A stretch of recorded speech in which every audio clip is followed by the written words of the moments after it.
Black Star Network is here. Hold no punches. I'm real revolutionary right now. Support this man, Black Media. He makes sure that our stories are told. Thank you for being the voice of Black America, Roland. Stay black. I love y'all. All momentum we have now, we have to keep this going. The video looks phenomenal. See, there's a difference between Black Star Network and black-owned media and something like CNN. You can't be black-owned media and be scared. It's time to be smart. Bring your eyeballs home. You dig?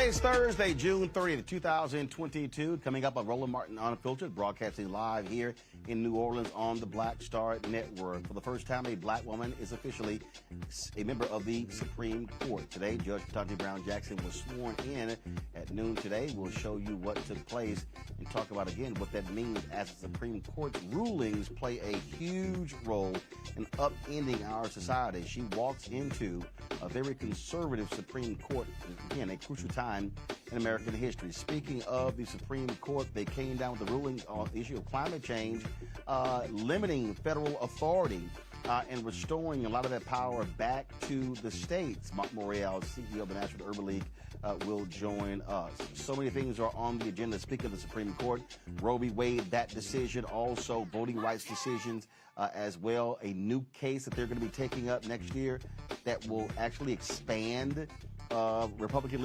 legislatures when it comes to controlling outcomes of elections. This is based upon a crazy, narrow, weird legal theory. Trust me, folks. We talk about that. You're going to understand, again, how dangerous these times are when it comes to the Supreme Court. Also on today's show, we'll be joined by Ben Crump and some plaintiffs, black women who have filed lawsuit against Google alleging systemic racism and discrimination. And on today's show, we'll have the opening ceremonies of the 2022 Essence Festival. We'll show you what took place and also go through and explain all the events that are happening here in the Crescent City. Folks, it is time to bring the funk on Roland Martin Unfiltered on the Black Star Network. Let's go.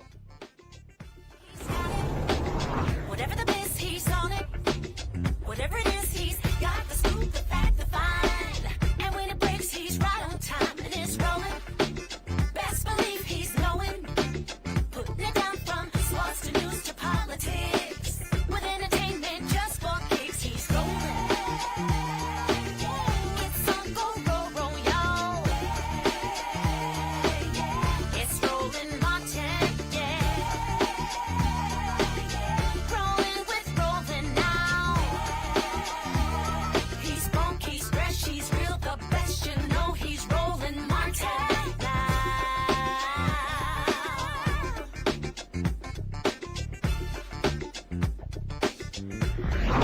Martin! I, Ketanji Brown Jackson, Do solemnly swear that I will administer justice that I will administer justice without respect to persons without respect to persons and do equal right and do equal right to the poor and to the rich, to the poor and to the rich, and that I will faithfully and impartially and that I will faithfully and impartially discharge and perform all the duties incumbent upon me as an Associate Justice of the Supreme Court of the United States. As an Associate Justice of the Supreme Court of the United States. Under the Constitution and laws of the United States. So help me God. So help me God.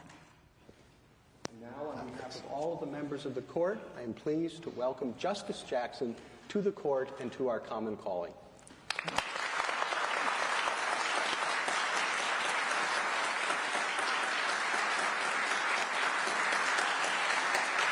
And with that, Judge Ketanji Brown Jackson becomes the 116th Supreme Court Justice in the United States history, the first African-American woman to ascend to that position. She, of course, 51 years old. That took place today at noon. Justice Stephen Breyer, who administered the oath, he announced yesterday that he was retired. First of all, he announced a little long ago that he was retiring at the end of this term, but he sent notice to President Joe Biden yesterday that he would be retiring after the final Supreme Court decision came out today, and that certainly was the case. And then, of course, that ceremony took place.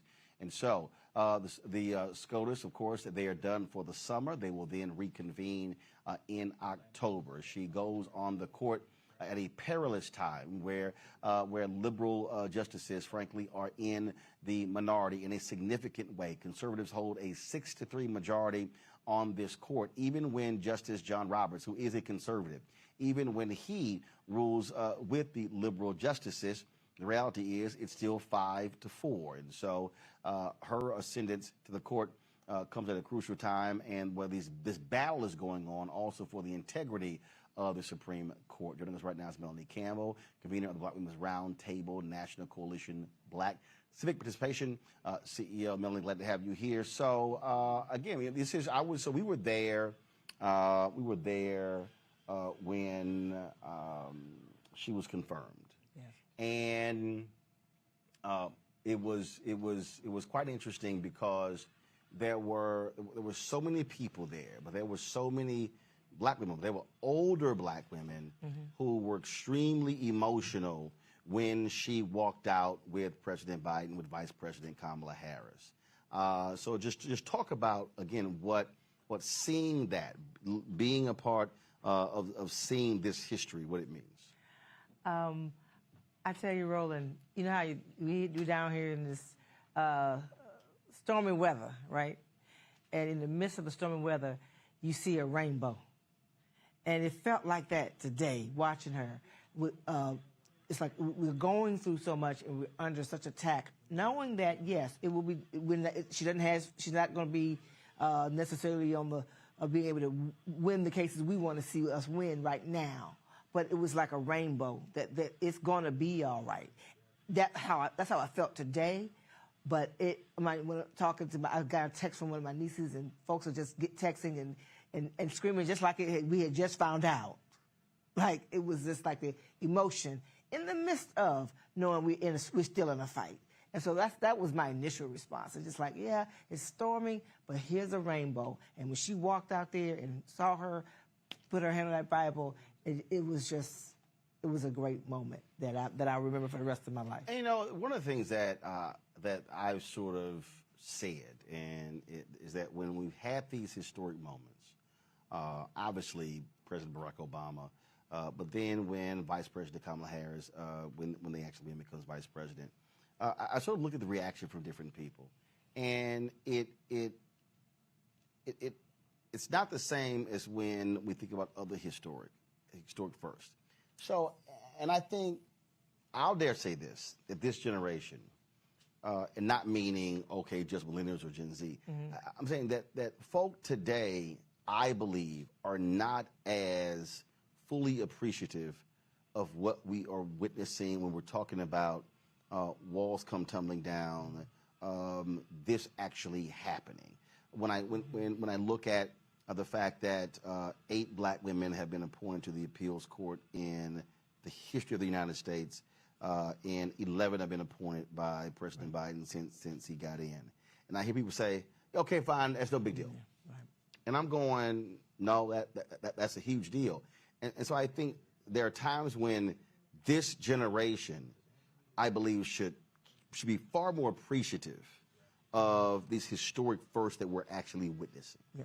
And I would say, in part, I do agree with you. And also, I think that there are those who do. I think part of it for this generation, younger generation, is that they came up under seeing the first black president. But also things are very different in just how they want to see things happen more quickly in a different kind of way. But the response I got came from a lot of young women today, right, that text me and whatever. But I think as a whole, there's also a civics lesson we have to do. There's also being able to know that how powerful it is to be able to have our folks who have lived experience, who know where they came from, to be on. Clarence Thomas reminds of where somebody who has forgotten where they came from, and now he's on steroids with it right now.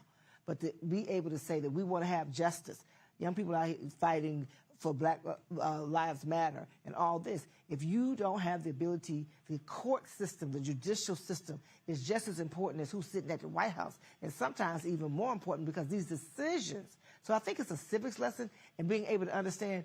And I said to young people, we've been talking for the last few days behind what happened with Roe v. Wade, and the response that maybe people in my generation go, okay, we get that we've got to do something with who's going to be in the Congress. And they say, well, Biden's not doing enough. Yeah, but he can't do it if he doesn't have the votes. So part of it is just being able to understand and owning the power, but knowing that, yes, some things we got to fight hard, but you got to know how this works. And there's 3 levels of government. And so if one's not doing it, what you want to see happen, you got it, or influencing it the wrong way. There are three co-equal branches. Yeah, right. And I think that's the piece that I think a lot of people, they don't quite accept, that the presidency is one thing, Congress is another, but the courts are another. They are co-equal branches. One actually isn't over the other. The other thing is that a lot of these issues that have been decided by the Supreme Court in terms of these rulings, Congress can actually pass laws where it now is codified.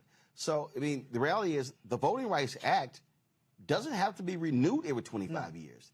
They can actually, but they can actually create a whole new and make that just the law. Permanent. And it's permanent. and so same thing with Roe v. Wade. Right. When you talk about these environmental decisions, what that now means is now you begin to, now, as I keep saying, now let's look at how we talk about power. Yeah. Now let's look at how, now we talk about who's in control. Now it's a question of saying, okay, and again, we've already seen it, but President Biden today came out in Madrid, Spain, saying that he supports ending the filibuster to codify Roe v. Wade, dealing with voting rights and some other issues. Well, first of all, Senators Kristen Sinema and Joe Manchin are made perfectly clear we're not going to do that, which now means that if you're watching or listening, that's why it's critically important to win the seat in Wisconsin, to win the seat in Pennsylvania, to win the seat in North Carolina, to try to win the seat in Florida, to try to win the seat, Georgia, to hold it because you have a Democratic incumbent. But all of a sudden, now the focus has to be, hey, look, it's 50-50. These two are saying no. If we get 53 or 55, we now negate those two, and you can actually get it done.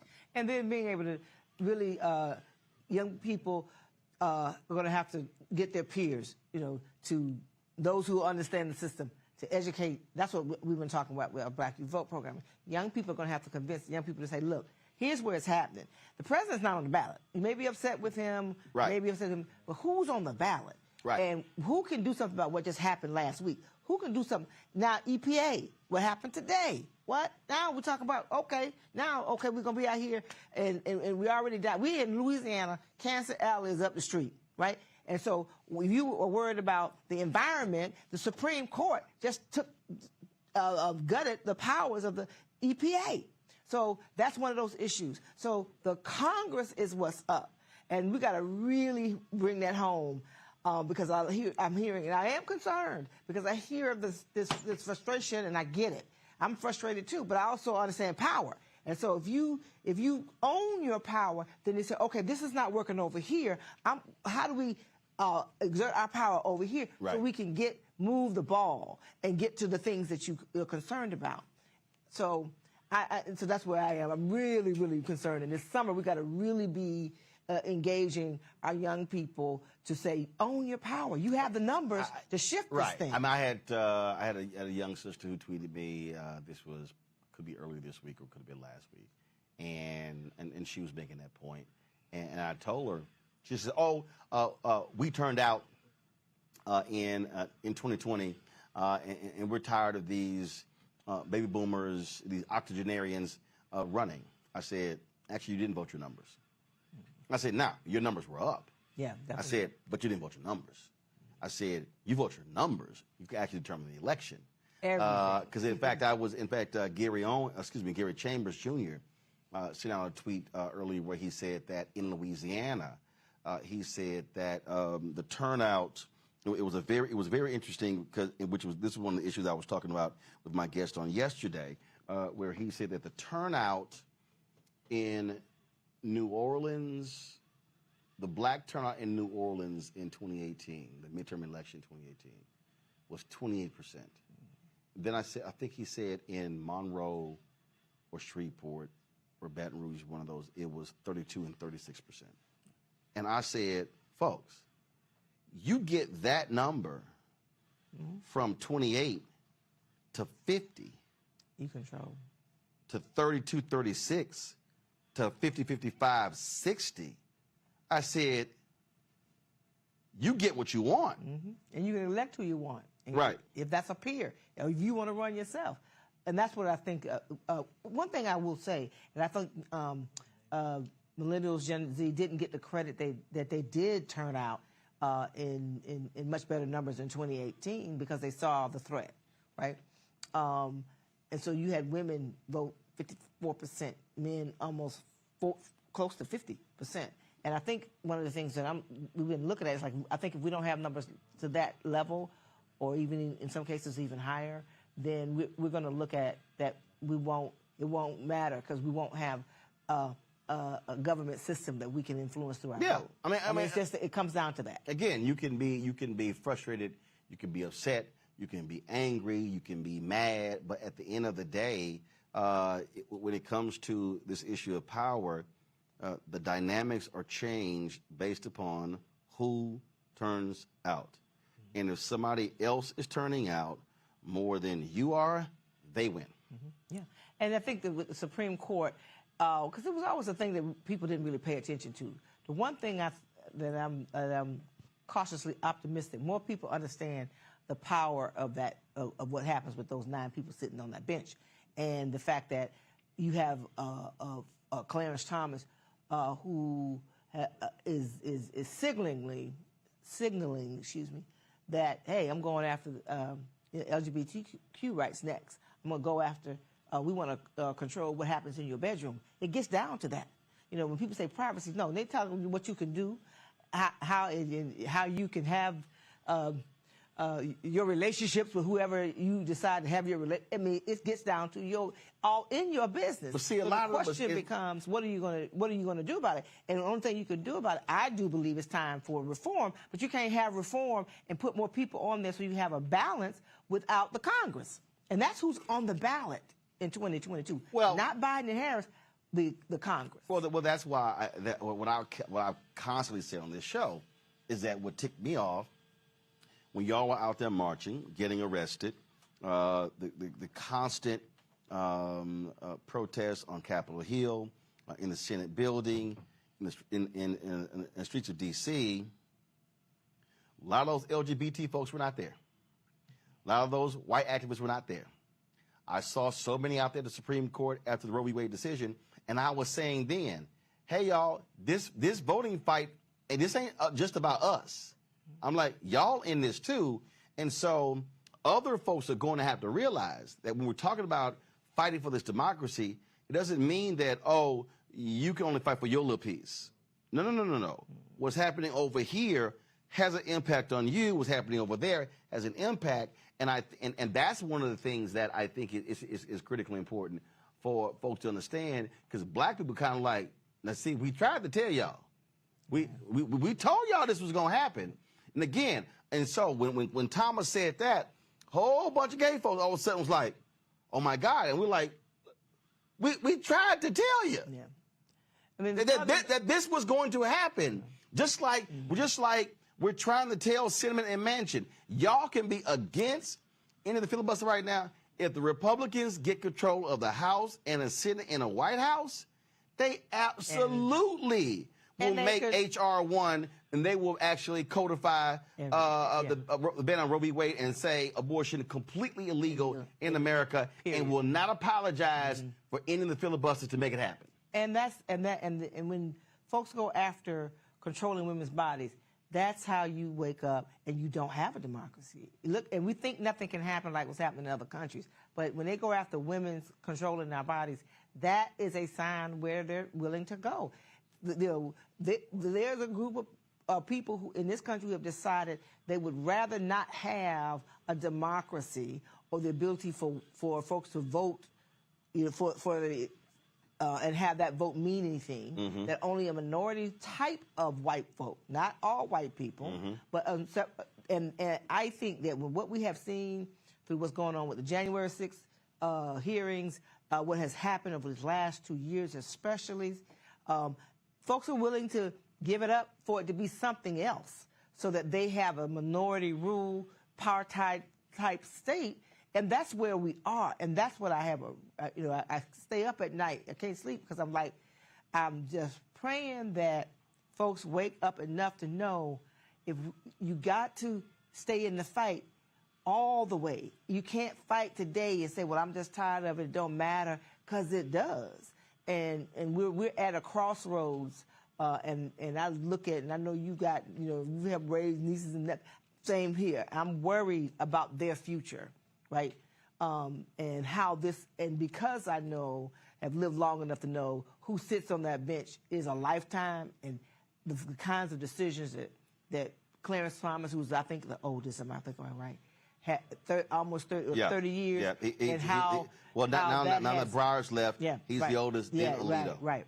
And how some of those decisions that he helped to push over, how that damaged our community. And so I think it's important that folks see the Supreme Court and what it means and say, can I do something? Yeah, you can vote. I'm nonpartisan, so I can't, go too far on, but I'm just saying, pay attention to what needs to happen in this election. If you want to see change, we keep pressuring the executive branch, right? Right. We're going to keep doing that.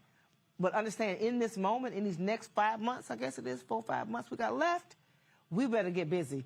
And we're also having to deal with voter suppression anyhow in this election. So we got to get our people ready now and take advantage of the few months that we have left to make change. Yeah, I mean, it's the only way it happens. And so what I keep yelling, hollering, and screaming, again, you can yell, holler, scream, cuss all you want to, but if you're not mobilized and then you're not organized, none of that actually happens.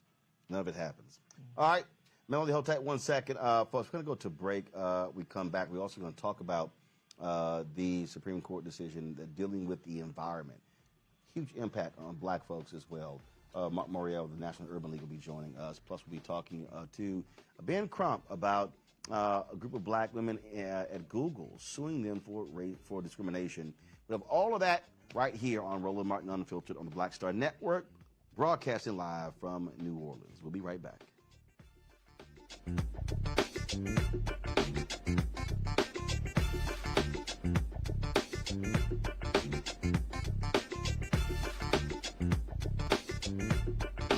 Gave us all a brand new iPhone 13. We've been customers for years. We got iPhone 13s too. Switched 2 minutes ago, literally right before this. iPhone 13 on us on any unlimited plan for every customer, with plans starting at just $35. All on the network more people rely on.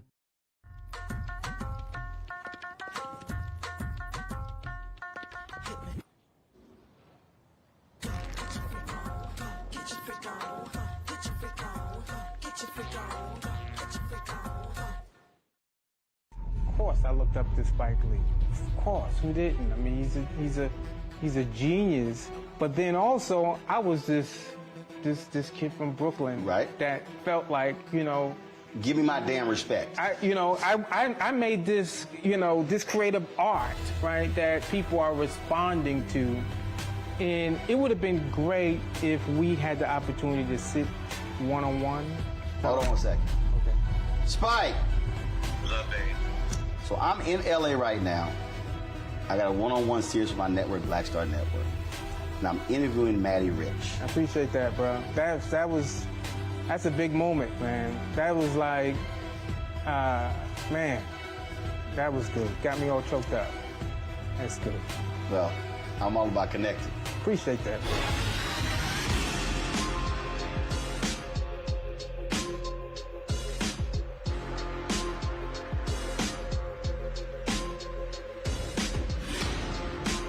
Love our new Alexa. It's a Buick. Yeah, Alexa. Buick. Alexa. It's a Buick. It's an Alexa. It's a Buick. It's an Alexa. Coach, that's a Buick. That's an Alexa. The Buick Enclave with available Alexa built-in.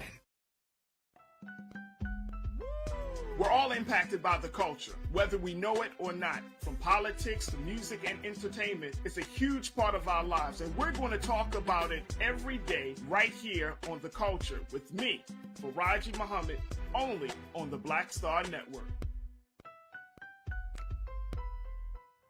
How about sushi? I just had sushi for lunch yesterday. How about tacos? Automatic emergency braking, one of 6 advanced safety features standard on every 2022 Chevy Equinox. Find new technology. Find new roads. Chevrolet. Hi, I'm Gavin Houston. Hey, what's up, y'all? It's your boy Jacob Lattimore, and you're now watching Roland Martin right now.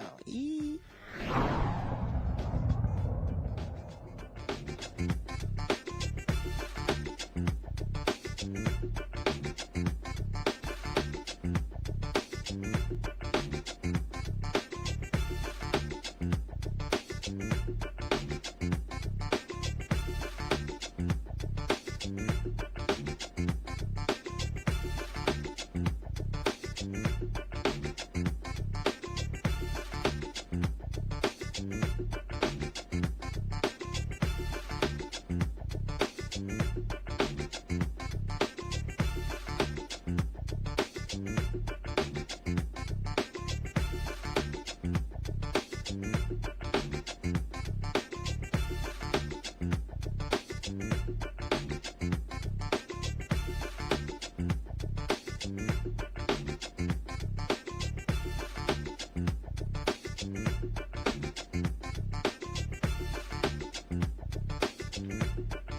White House announced today the Vice President Kamala Harris will be in New Orleans on Saturday, speaking from the main stage at Essence Fest. That she made the request to do so because of these particular times. She and other administration officials are going to be here. Melanie Campbell, I want to talk to you about that because she was last here in 2019.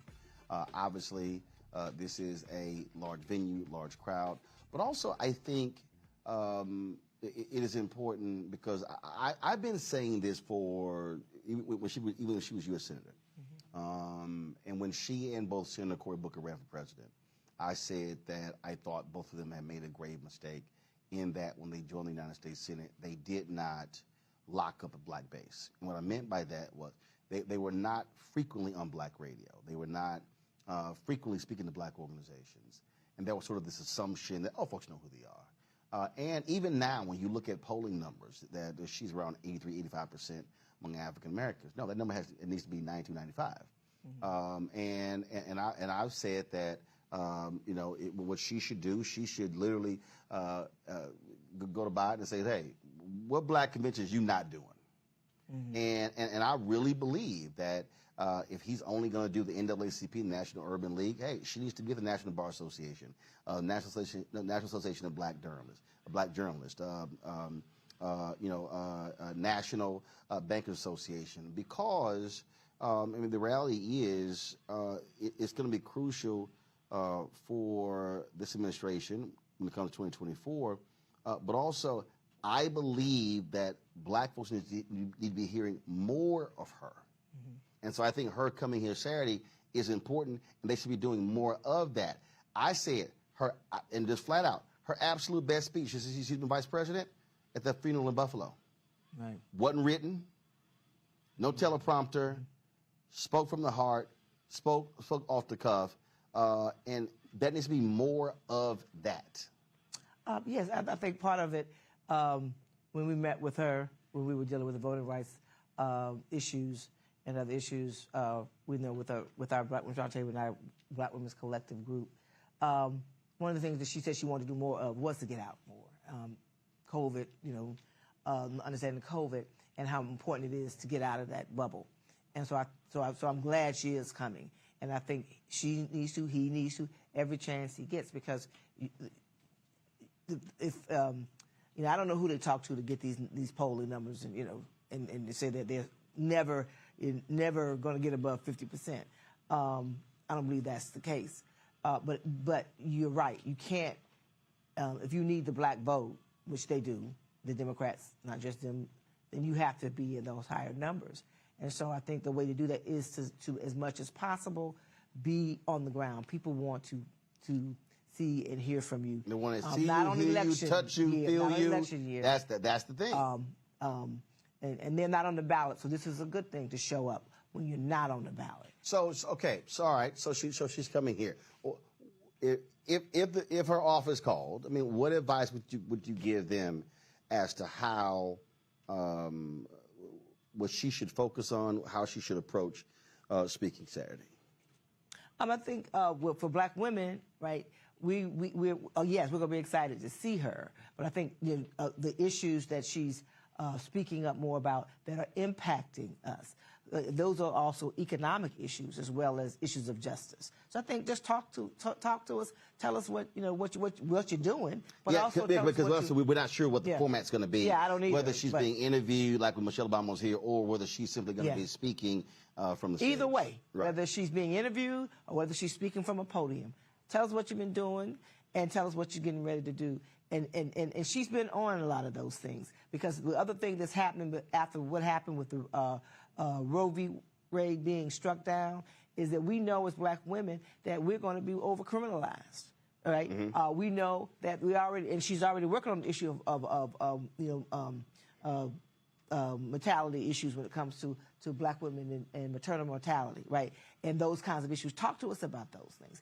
And what you're doing as a part of a Biden-Harris administration, because you're one president at a time, right? And I say that. But I think she just needs to do that and be her authentic self. It will go a long way, and I think we're going to see that. I think she should walk out there in some jeans and her tennis shoes, and she say, "I came here in work clothes." I think what she has to do is she has to give a charge message. It can't be one where you're essentially restating what we already know. Sure, you can articulate what they've done, what's the impact, but to me, it has to be a charge. It has to be, when you leave here, this is what I need you doing in the next 5 months. This is what I need you doing. But not everybody does know, though, Roland. Not everybody knows. No. What I'm saying is what often happens is we hear, oh, how important this is. It's a doggone shame. Here's the whole deal. Got it. Well, but I'm saying, is that what you're saying? No. What I'm saying is, because I get this all around the country. What I hear from people is, I don't know what to do. That's what I'm saying. That is the one thing that I get from flight attendants, from folk cutting hair, from folks who run to the convenience store. People say stuff, but they say, man, this is messed up. This is screwed up. Man, what's going on in this country? Man, I don't know what to do. Yeah. And then that's when I then say, I need you to do this, or this, or this. And so people are waiting for that charge. And I think, look, if she's standing up, look, she's going to be speaking the same night Janet Jackson is going to be performing. It's going to be 65, 70,000 people in there. And I would also hope they make it clear that she says, hey, I'm in Louisiana. Y'all can beat Senator John Kennedy if there are 300,000 unregistered black people in Louisiana. And the Democratic governor won by 30,000 votes in 2020. You can actually do this. And so, again, to me, that charge is critically important, that, hey, enjoy yourself here, enjoy the concerts and the food and everything else. Well, but come July 5th, well, that's what let's go. That's what I mean by being ready for the fight, right? She's got a role, and I hear what you're saying. And, of course, everybody in there has a role to play. And being able to say what's next, what she's getting ready to do, what the Biden-Harris administration is going to do to fight, but what they can do. I agree with you on that.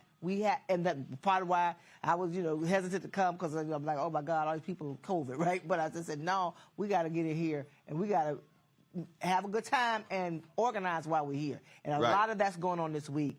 And I think that was really important. So we're doing our Black Women's Roundtable, as you know, and thank you for kind of covering us on that and really talking about what's going on and what we need to do in this midterm election, and how it's on us, it's upon us, and we don't have a lot of time. Yeah. And again, I think that's just one of those things.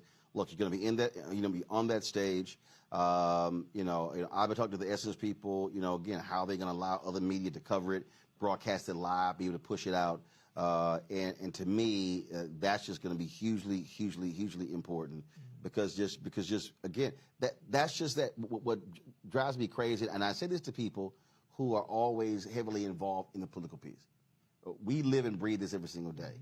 What people still are looking for is, where do I go? What do I do? And I try to make it as simple as possible in terms of, the first thing is, I need you to focus on whoever's in your family, on your street, on your block, in your house, whatever. I need you to get minimum 10 people registered. Right. Then I need you to get those 10 to go. In terms and be ready to vote. Go check your voter registration status. But I need to get them registered first before I can even talk about getting them to the polls. Because what happens is a lot of people talk about all the issues, what's important, and they totally bypass those registration deadlines. And so if you're watching or listening, check your state. What is the deadline to be registered?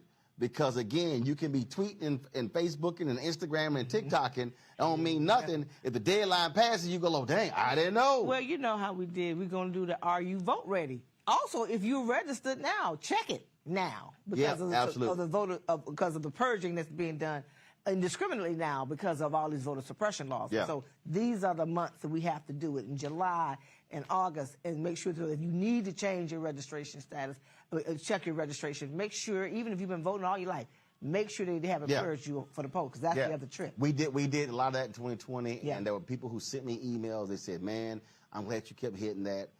people said they knew they were registered, and they went there and they double checked and they realized and they took them off the book. Right. Yep, absolutely. Melody, we appreciate it. Thank you. All right, thanks a bunch. Appreciate All it. right, folks, when we come back, we'll chat with Marc Morial, CEO of the National Urban League, about climate change, Supreme Court decision, but also politics here in Louisiana when it comes to that U.S. Senate race. You're watching Roland Martin Unfiltered on the Black Star Network. Don't forget to support us in what we do. Download the Black Star Network app, available on all platforms: Apple phone, Android phone, Apple TV, Android TV, Roku, Amazon Fire TV. No, don't go back, y'all. That's too fast. Thank you very much. Xbox One, Samsung Smart TV. Now, of course, you can support our Bring the Funk fan club, where every dollar you get goes to support this show. Checks your money orders to P.O. Box 57196, Washington, D.C. 20036-7-0196. Cash App is $RM Unfiltered. PayPal is Martin Unfiltered. Venmo is RM Unfiltered. Zelle is Roland at RolandSMartin.com. Roland at RolandMartinUnfiltered.com. We'll be right back.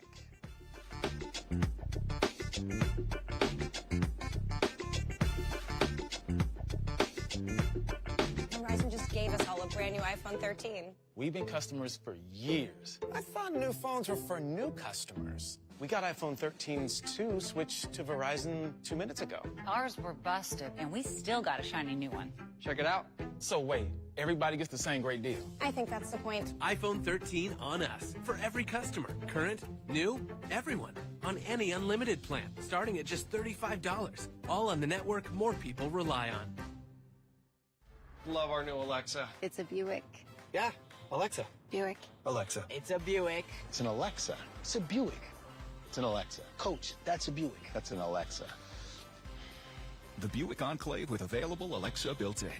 Hi, I'm Dr. Jackie Hood Martin, and I have a question for you. Ever feel as if your life is teetering and the weight and pressure of the world is consistently on your shoulders? Well, let me tell you, living a balanced life isn't easy. Join me each Tuesday on Black Star Network for A Balanced Life with Dr. Jackie. We'll laugh together, cry together, pull ourselves together, and cheer each other on. So join me for new shows each Tuesday on Black Star Network, A Balanced Life with Dr. Jackie.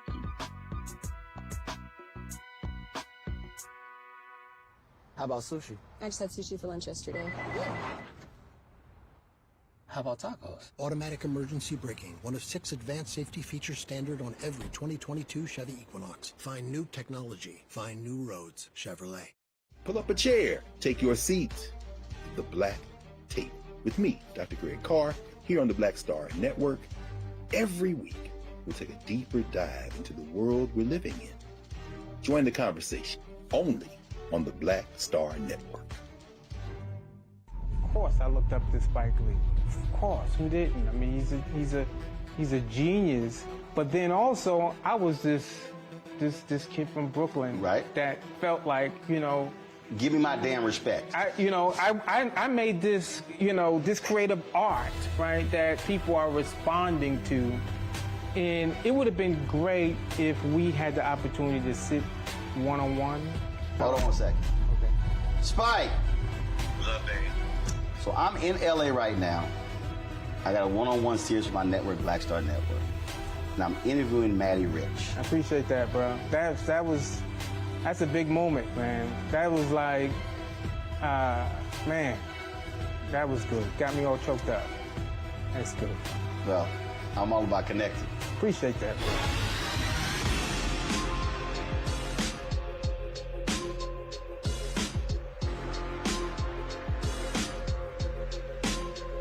Sherry Shepherd, you're watching Roland Martin Unfiltered, and while he's doing Unfiltered, I'm practicing the wobble. Yes, I am. Because Roland Martin's the one, he will do it backwards, he will do it on the side. He messes everybody up when he gets into the wobble, because he doesn't know how to do it, so he does it backwards. And it messes me up every single time. So, I'm working on it. I got it. You got Roland Martin. Hi, my name is LaToya Luckett, and you're watching Roland Martin Unfiltered. What's going on, everybody? It's your boy Mac Wilds, and you are watching Roland Martin Unfiltered. What's up, y'all? It's Ryan Destiny, and you're watching Roland Martin Unfiltered. What up, Lana Well, and you are watching Roland Martin Unfiltered.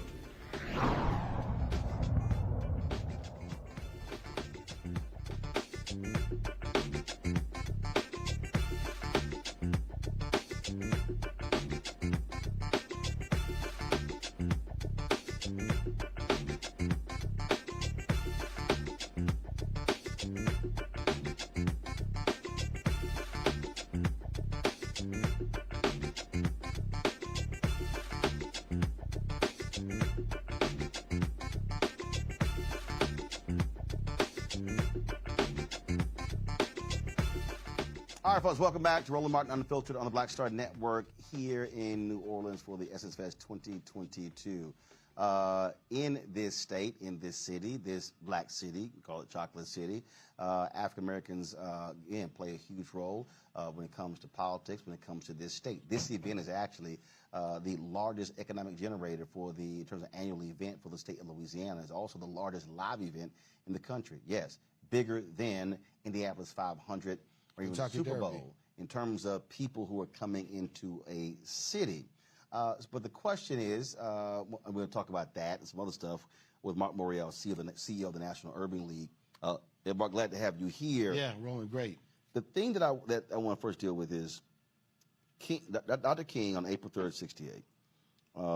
He, in his speech in Memphis at Mason Temple, he said, black people individually were poor, but collectively we represent one of the largest economies in the world. And he talked about collective economics.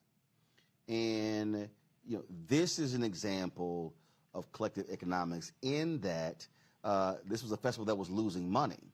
The deal that they cut in terms of getting pieces of hotel rooms and things along those lines, saying, hey, we bring in money to your city, we got to make sure that it's coming Roland, back to us. I have been helped to birth this festival. In 1995, this is 27 years. It was my first year as mayor. This festival was created to be a one-year event to celebrate the 25th anniversary of Essence Magazine. And the first year, it almost broke even.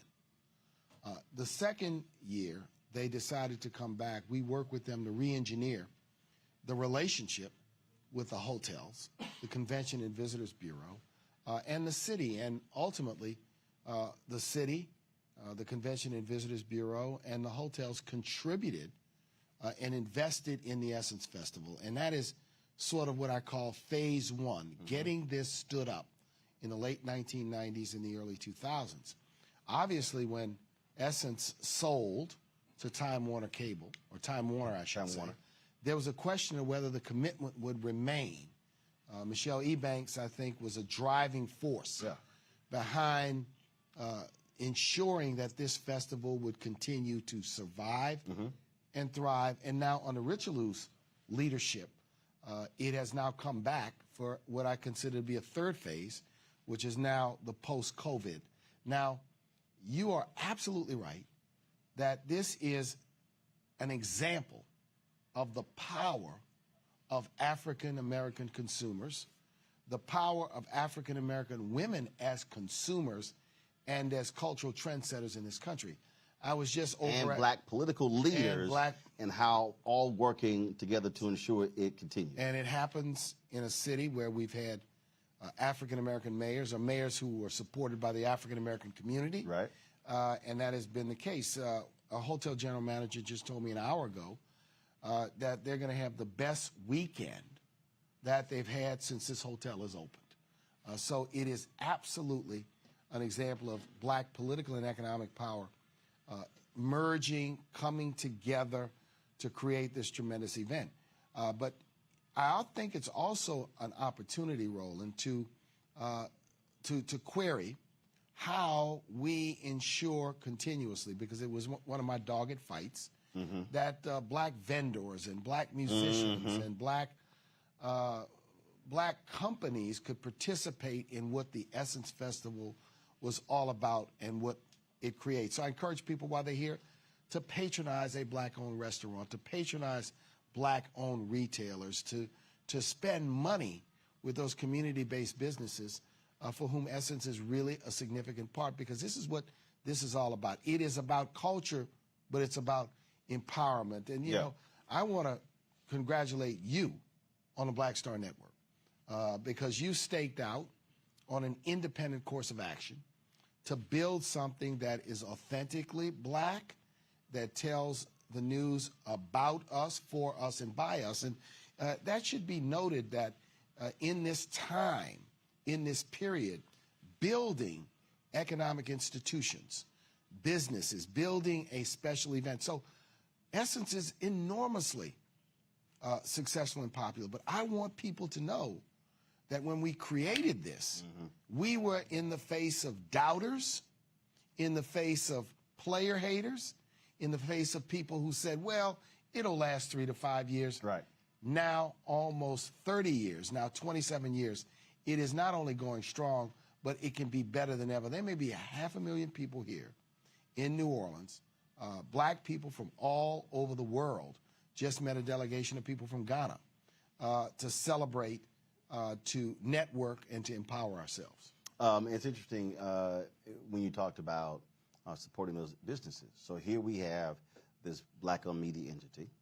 We're out here fighting for our fair share of advertising dollars. I've taken our crew out now. We got here Monday, last 3 different outlets, specifically went to black-owned restaurants. I think today's bill was about $720. The other bill yesterday was about $450. And then the day before that was about $400.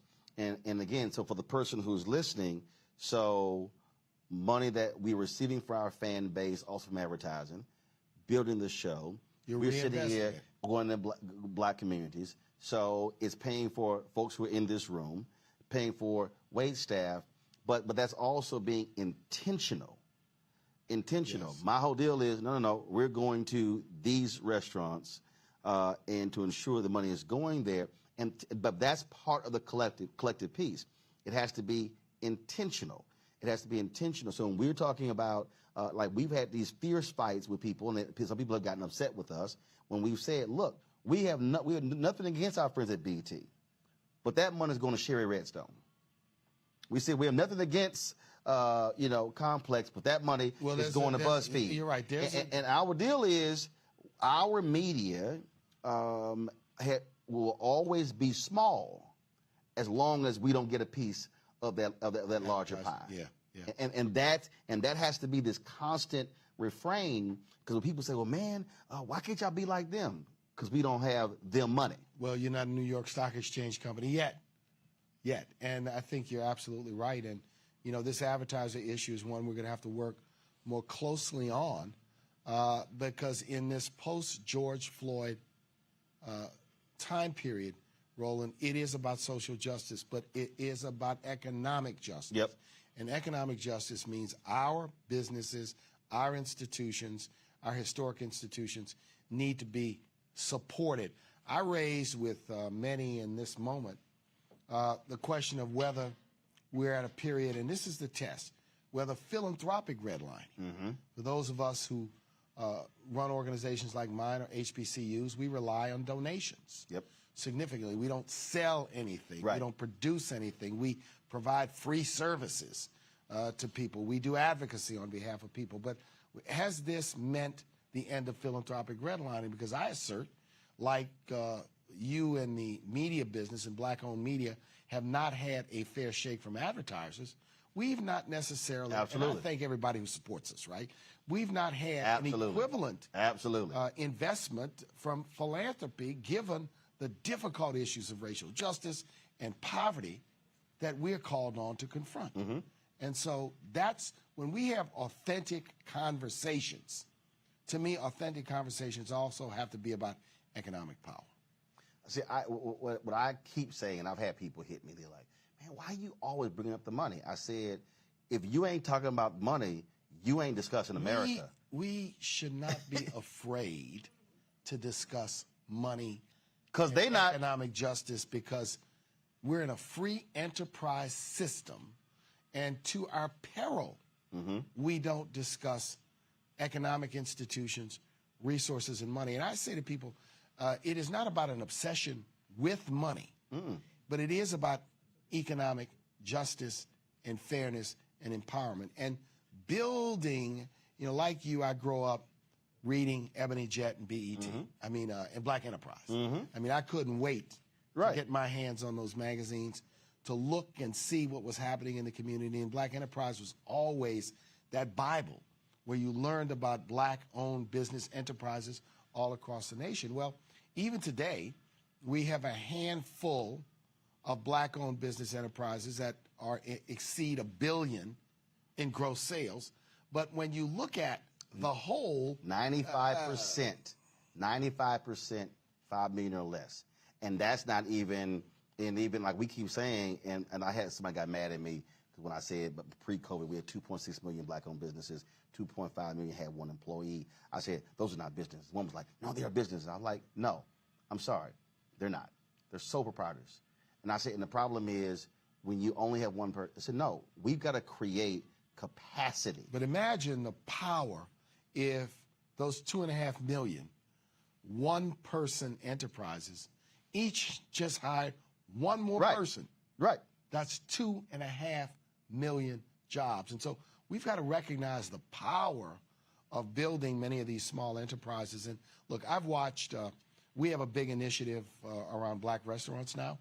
And what's been fascinating to me is to learn that in this new era, we have black-owned restaurants that are serving Chinese food, vegan food, in addition to traditional black, Caribbean, or African Don't fare. mean we can't own those restaurants. Exactly. That's the point. We can do whatever we can, and we should not have any limitations on what we can do. You mentioned George Floyd. What I've been articulating, Reverend Barber's been doing this. I told John Hope Bryant this. I believe that we have to be using the language that we're operating in the third Reconstruction. And if you look at the first two Reconstructions, last 12, 14 years, second one last 20 years. And you consider the second the Civil Rights era. Absolutely. Yeah. But and both of those, actually the biggest components of those were changing laws. Changing policy. But where they came short was the money. And King, last 5 years of his life, was talking about, all about the money. Yeah. And so I think in this period here, you look at the $50 billion that all these corporations pledged in the wake of George Floyd's death. This is where for us it's like, oh, it's check due. You made announcements. You made billion-dollar announcements. No. What are you doing? And so you put them out there. You got lauded for it. I think our pressure has to be on every single one of these companies. What are you doing with that $50 billion? And secondly, is that commitment going to be a multi-year commitment? Right. Not just a one-time commitment. And let's talk in terms of scale. This number 50 billion came up. But let me say this to you, Roland. 50 billion. So what does that mean? The budget for 1 year, the operating budget for the city of New York, is 100 billion. Number two, African American spending power is at 1.415 trillion. So I'll never sneeze at any amount of money that's going to be used for good purpose, but 50 billion in context is not a monumental But look, take the commitment. Take someone when we had Ron Busby on, and he talked about that black businesses get $9 billion in federal contracts, and somebody's probably like, "Oh my God, we're getting $9 billion." It's 1.67%. They spend $560 billion, and that's the piece. Now all of a sudden, if you start saying, no, if we were getting 10% and look, annually, I'm glad, that's $56 billion. I'm glad you raised the black business in the federal contracting arena, because I just had a conversation earlier today about that. And so here's a place where, unless we can change the law, so the law is structurally discriminatory. It imposes on black businesses caps. Gross receipts, meaning you can only get so big to get a contract pursuant to, quote, a disadvantaged business program. Number two, it places caps on the net worth of owners.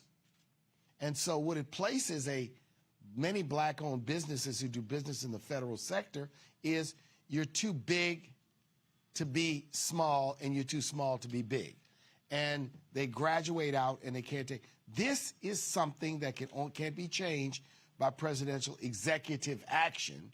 It needs an act of Congress. And so when you talk about the third Reconstruction and changing public policy, brothers and sisters, ladies and gentlemen, the only person who can propose a change in public policy is an elected official. There you go. Okay? I can call for one, but when I was a mayor, I could sign an executive order. When I was a state legislator here, I could pull a bill, write it up, and introduce it and make sure it's heard and voted on. So we've got to make this connection between policy change and elected officials and the necessity of participating in voting.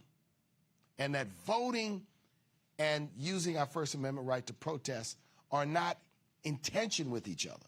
They are strategies, they are approaches that we have to use for our own liberation and empowerment. What is going on now when you look at this Supreme Court decision on basically gutting the EPA and saying, look, states federal government, they can't impose these mandates under Obama. States can do what they want to. It is a right-wing political coup being carried out by an unelected Supreme Court. The Supreme Court has a political agenda unlike any court in the last 70 years, Roland. What they've done in less than a week is narrow the power of a co-equal branch of government, the executive branch, by limiting the powers of the EPA. On the other hand, they have limited the right of women to make decisions with respect to their own health by reinterpreting the Constitution. On the third hand, they have slapped the hands of states, not a states' rights decision, when it comes to guns and gun ownership. So on one hand, they're in favor of they're against state action. On the other hand, they're saying, well, leave it to the states. Now they've taken this new case out of North Carolina where they want, the Republicans are arguing the state Supreme Court shouldn't be telling us how to govern elections. We, the legislature, should be deciding that because they know they've gerrymandered themselves into the majority in places. The Wisconsin State Supreme Court, conservative Supreme Court, just said, oh, yeah, we agree with the Republican legislature that here you have people whose term has expired, but they get to stay in these positions until the person is confirmed. Oh, by the way, we won't confirm the Democratic governor's appointment. Roland, this is a twist and a turn in the interpretation of the law that is very dangerous. Today, a poll says that only 1 in 4 Americans have confidence in the United States Supreme Court. In its decisions, the United States Supreme Court has basically turned its back on the American people and decided to carry out a political agenda. It's important that these decisions are reinterpretations of the Constitution to achieve a particular outcome. And, you know, I'm a lawyer who taught constitutional law, who's been involved in Supreme Court cases, and who is a close follower of the Supreme Court. And these decisions, many of them are twisted in their logic, inconsistent with the way the Constitution has historically been. Usually what the Supreme Court does is give great deference to the executive branch to do its duty. And in this case, they're doing to the Environmental Protection Act the same thing they did to the Voting Rights Act. Well, look what they just did. They're rewriting the law by judicial fiat. Look what they just did for the Louisiana, the second black district. They literally jumped over.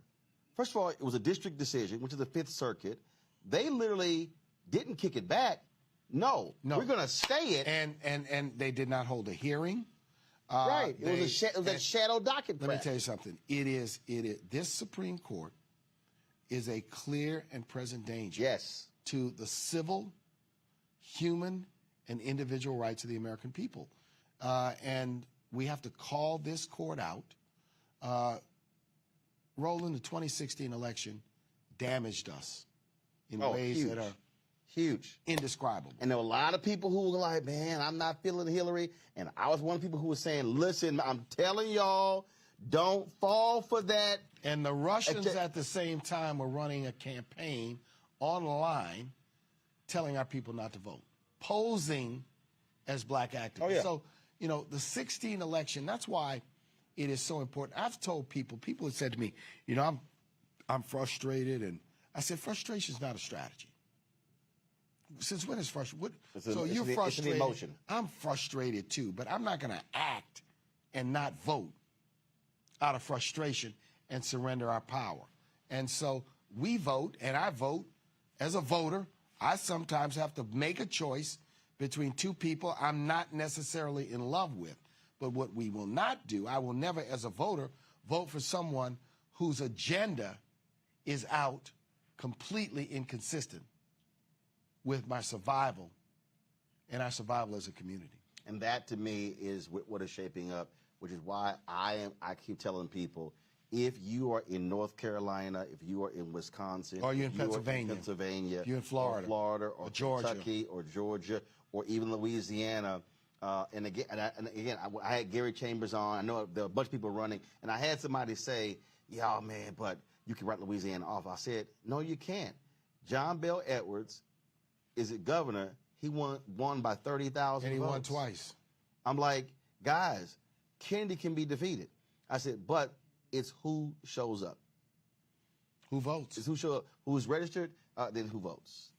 Mark, always a Roland, pleasure. brother. Appreciate Black Star Network. Yes, Look sir. forward to working with you, brother. I appreciate it. Yeah, it's going to be great. Always glad to be back in New Orleans, and so I'm sure I'll see you down front dancing and mesmerized by Nicki Minaj and Janet Jackson, and of course, old school the Isley Brothers. You got it, baby. All right, folks, got to go Thanks, to the break. everyone. We come back on Roland Martin Unfiltered on the Black Star Network. We were chatting with Ben Crump and some black employees with Google. They lay out some damning accusations against that company when it comes to discrimination. That is next right here. We'll be back in a moment.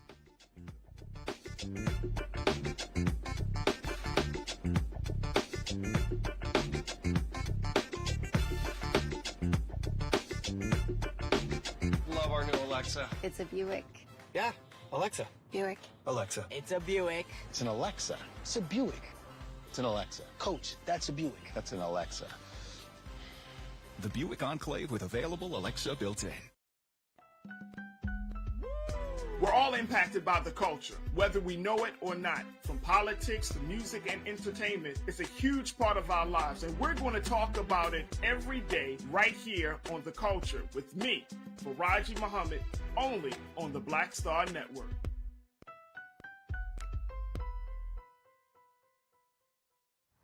How about sushi? I just had sushi for lunch yesterday. How about tacos? Automatic emergency braking, one of 6 advanced safety features standard on every 2022 Chevy Equinox. Find new technology. Find new roads. Chevrolet. I'm Deborah Owens, America's Wealth Coach, and on the next Get Wealthy, what do the ultra wealthy know that most of us don't?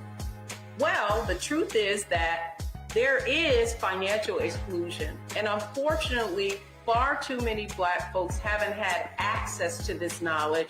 And that's exactly what we're going to talk about on our next Get Wealthy with Melinda Hightower, a banker who's doing something to share exactly what you need to do to make it into the high net worth status. They weren't just saving just to save, they were saving for a purpose. That's right here on Get Wealthy with me, America's Wealth Coach, only on Black Star Network.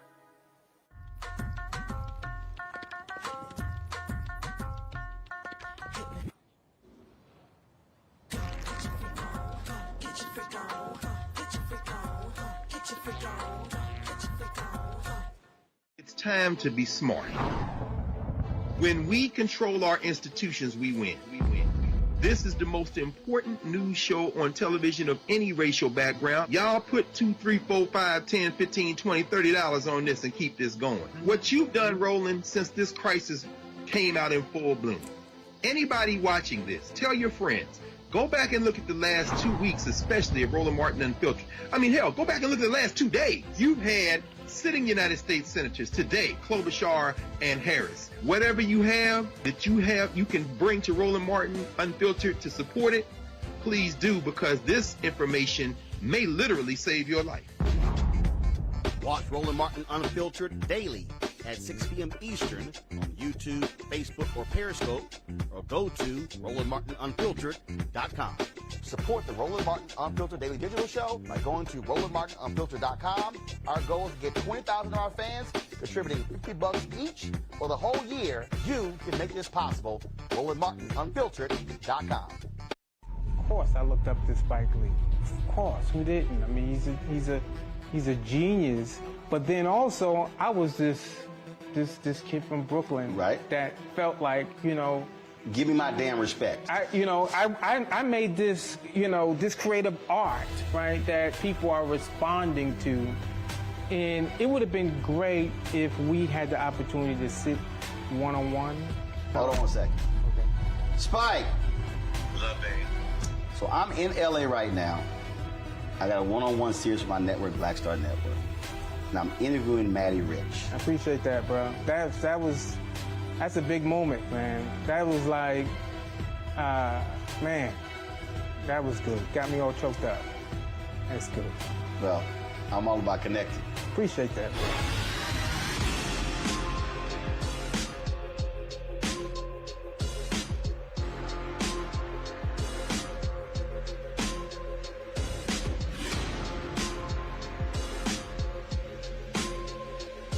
Hey everybody, this is your man Fred Hammond, and you're watching Roland Martin, my man, Unfiltered. Hi, this is Essence Atkins, and you're watching Roland Martin, Unfiltered. Hey, yo, Peace World, what's going on? It's the Love King of R&B, Raheem Devon, and you're watching Roland Martin, Unfiltered. Hi, my name is Brescia Webb, and you're watching Roland Martin, Unfiltered. And, well, I like a nice filter usually, but we can be unfiltered. What's going on? This is Tobias Trevelyan. If you're ready, you are listening to and you are watching Roland Martin, Unfiltered. What's up? I'm Lance Gross, and you're watching Roland Martin, Unfiltered. Hi, this is Cheryl Lee Ralph, and you are watching Roland Martin, Unfiltered. I mean, could it be any other way? Really? It's Roland Martin.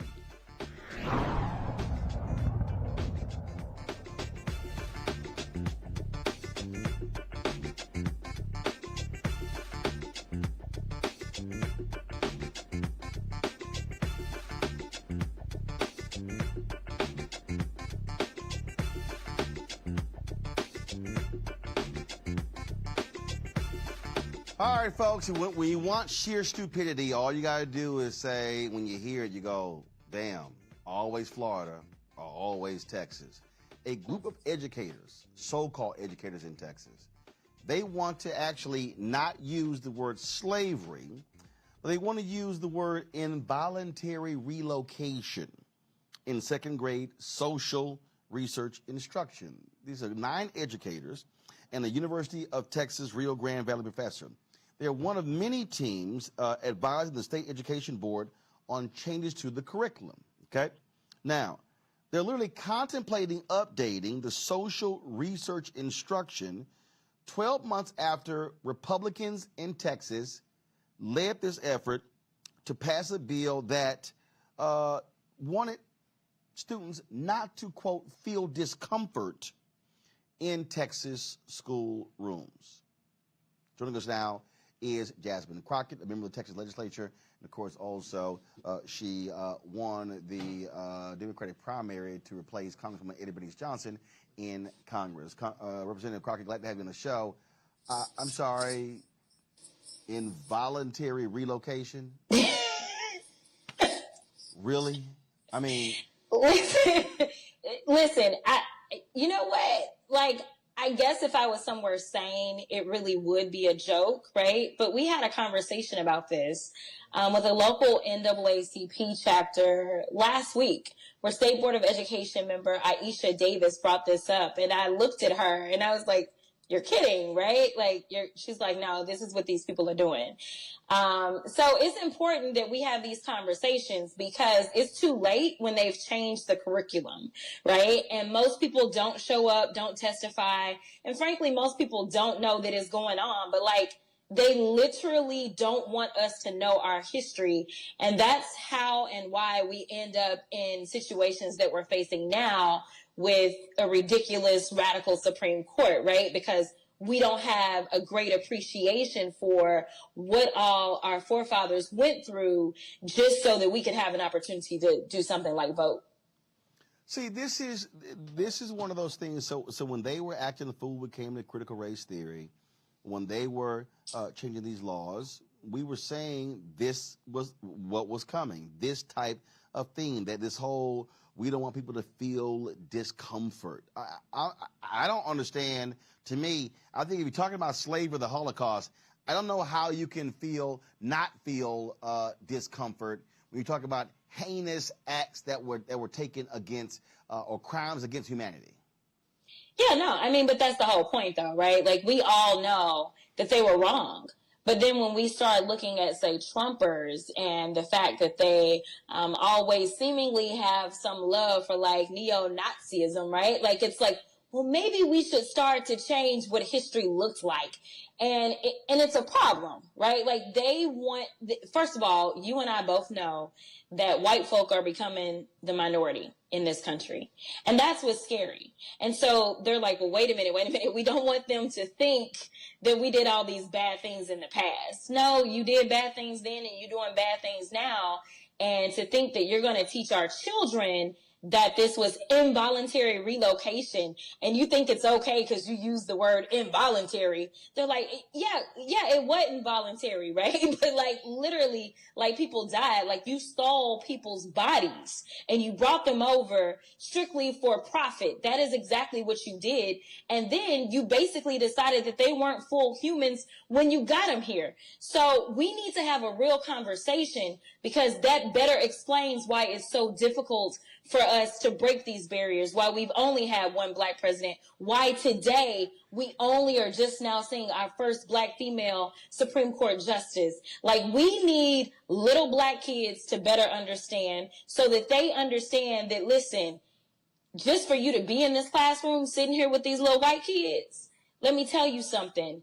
There was a struggle to get there. They need to understand that so that they can value their education and they can decide that they want to do more for the generations coming behind them. And to be perfectly honest, even when we're starting to talk about our Caucasian kids, they need to understand this negative and ugly history as well and have a better appreciation for what some of their brown and black little friends have had to go through, the systemic issues that we start to talk about consistently.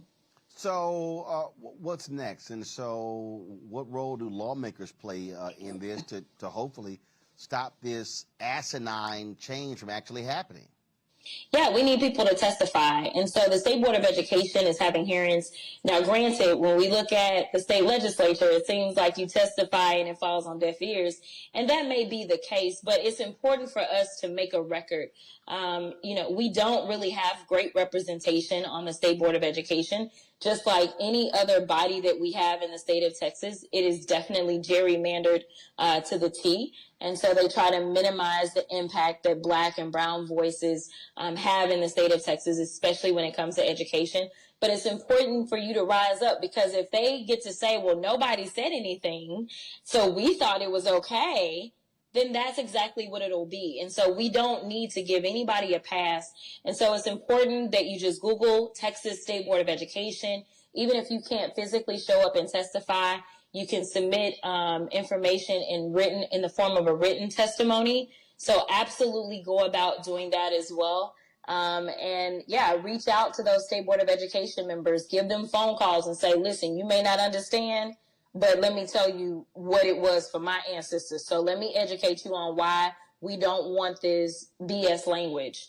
So make sure you give them a call. Just look to find out who your State Board of Education member is. All right, then. Representative Jasmine Crockett, always glad to have you on the show, and we appreciate it. Thank you so very much. Thank you. All right, folks, let's go to a break. We come back. Our Black and Missing, plus we'll chat with attorney Ben Crump about some discrimination accusations being filed by black employees at Google. Folks, don't forget to support us in what we do. Download the Black Star Network app, available on all platforms: Apple phone, Android phone, Apple TV, Android TV, Roku, Amazon Fire, also Xbox One and Samsung Smart TV. You can also help us by joining our Bring the Funk fan club, where every dollar you give goes to support this show. It's sending your checks and money orders to P.O. Box 57196, Washington, D.C. 20037-0196. Cash App is $RM Unfiltered. PayPal is R Martin Unfiltered. Venmo is RM Unfiltered. Zelle is Roland at RolandSMartin.com. Roland at RolandMartinUnfiltered.com. We'll be right back.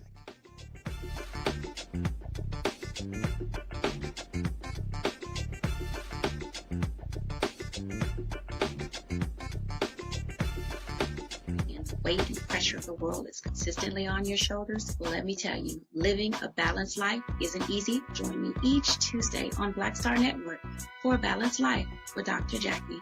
We'll laugh together, cry together, pull ourselves together, and cheer each other on. So join me for new shows each Tuesday on Black Star Network, A Balanced Life with Dr. Jackie.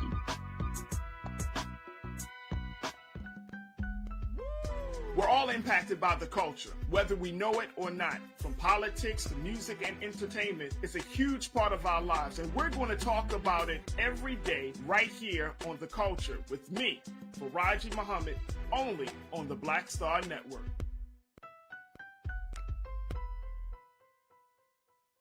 Of course, I looked up to Spike Lee. Of course, who didn't? I mean, he's a genius. But then also, I was this kid from Brooklyn, right? That felt like, you know, give me my damn respect. I made this, you know, this creative art, right, that people are responding to, and it would have been great if we had the opportunity to sit one-on-one. Hold on a second. Okay. Spike. What's up, babe?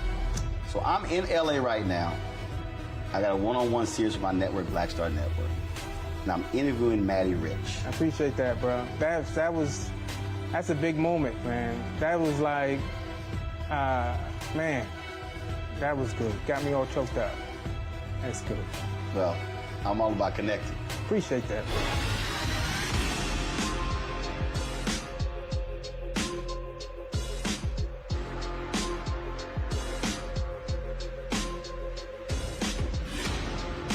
I am to be smart.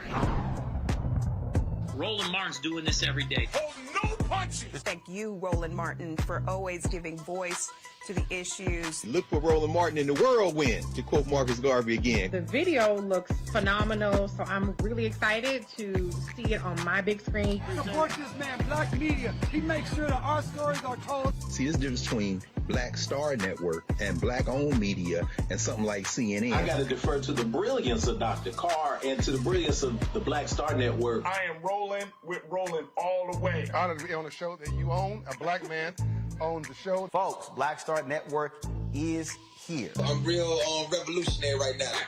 Roland was amazing on that. Stay black. I love y'all. I can't commend you enough about this platform that you've created for us to be able to share who we are, what we're doing in the world, and the impact that we're having. Let's be smart. Bring your eyeballs home. You can't be Black-owned media and be scared. You dig?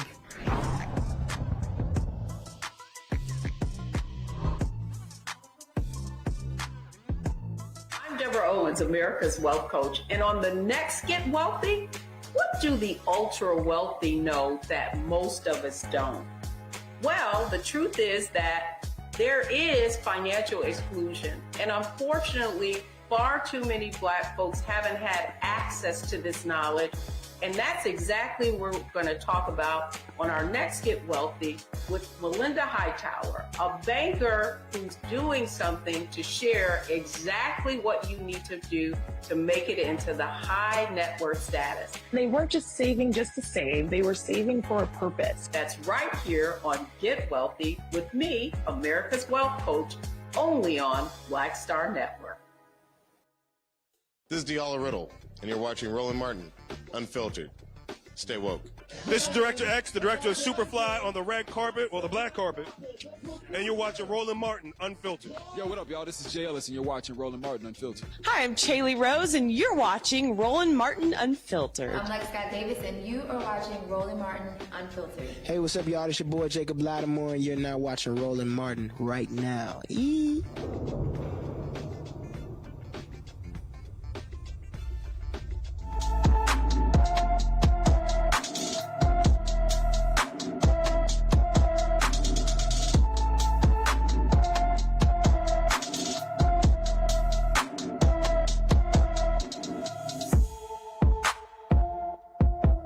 Kyle Lazard has been missing from Harvard, Louisiana since June 17, 2022. Kyle is 5 feet 6 inches tall, weighs 135 pounds, with black hair and brown eyes. Anyone with information about Kyle Lazard should call the Jefferson Parish Sheriff's Office at 504-363-5500, 504-363-5500. A Georgia community is blaming over-policing for the 5th death of a man at the hands of the police. Savannah community leaders, they want a federal investigation into the death of 31-year-old Saudi Aray Lee, who was shot and killed Friday by Savannah police officer Ernest Ferguson. Now, community members are demanding more transparency about the investigation. Reports say Lee showed the officer his weapons permit and his holster with his weapon. Report also indicates the officer chased Lee, then shot him. Lee, y'all, was a licensed gun owner. Officer Ferguson is now on administrative leave. The U.S. Department of Justice, they're launching the first ever investigation into the New York City Police Department Special Victims Division. The investigation will assess whether the Special Victims Division engages in a pattern or practice of gender-biased policing. The probe will include a comprehensive review of the policies, procedures, and training for SVD investigations of sexual assault crimes, including how the Special Victims Division interacts with survivors and witnesses, collects evidence, and completes their investigations. DOJ officials say they received information alleging deficiencies in the unit that have persisted for more than a decade, leading to this investigation.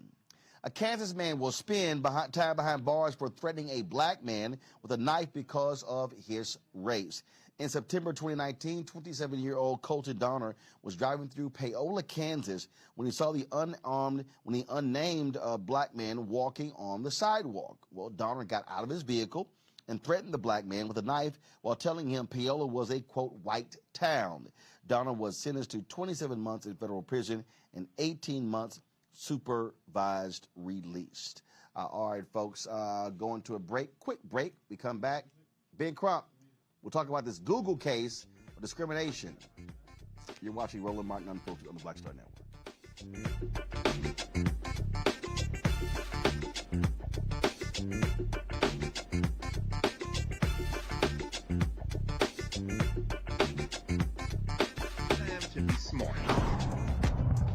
Roland Martin's doing this every day. Oh, no punches! Thank you, Roland Martin, for always giving voice to the issues. Look for Roland Martin in the whirlwind, to quote Marcus Garvey again. The video looks phenomenal, so I'm really excited to see it on my big screen. Support this man, Black Media. He makes sure that our stories are told. See, this difference between Black Star Network and Black-owned media and something like CNN. I got to defer to the brilliance of Dr. Carr and to the brilliance of the Black Star Network. I am Roland with Roland all the way. Honored to be on a show that you own. A black man owns the show. Folks, Black Star Network is here. I'm real revolutionary right now. Roland was amazing on that. Stay black. I love y'all. I can't commend you enough about this platform that you've created for us to be able to share who we are, what we're doing in the world, and the impact that we're having. Let's be smart. Bring your eyeballs home. You can't be black-owned media and be scared. You dig?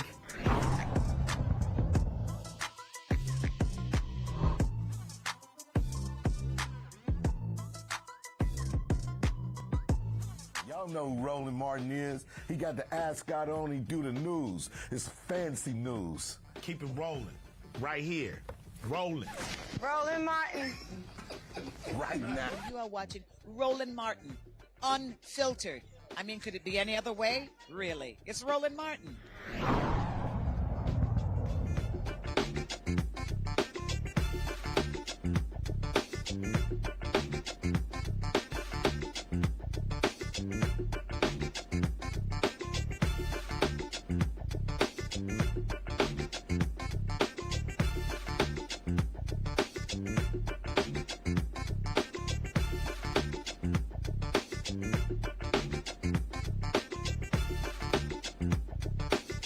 All right. First of all of y'all who are watching on Facebook and YouTube, y'all should be hitting that like button. I shouldn't have to be asking y'all to do that. We should easily be hitting 1,000 likes every single day.